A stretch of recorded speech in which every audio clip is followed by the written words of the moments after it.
BNP ক্ষমতায় গেলে তিস্তা মহাপরিকল্পনা বাস্তবায়ন করা হবে বলে জানিয়েছেন বিএনপির চেয়ারম্যান তারেক রহমান। শনিবার দুপুরে নীলফামারীতে অনুষ্ঠিত জনসভায় একথা বলেন তিনি।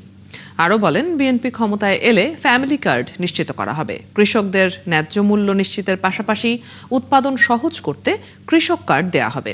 ধর্মীয় প্রতিষ্ঠানে কর্মরত চাকরিজীবীদের সরকারের পক্ষ থেকে দেয়া হবে বিশেষ ভাতা।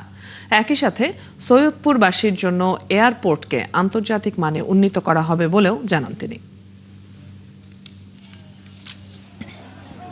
আপনাদের ভোটে আল্লাহর রহমতে বিএনপি সরকার গঠন করলে আগামী বিএনপি সরকারের অন্যতম প্রধান কাজ হবে যত দ্রুত সম্ভব এই তিস্তা ব্যারেজ মহাপরিকল্পনার কাজ শুরু করা, যাতে করে এই এলাকা আবার সবুজ শস্য শ্যামলা হয়ে উঠতে পারে।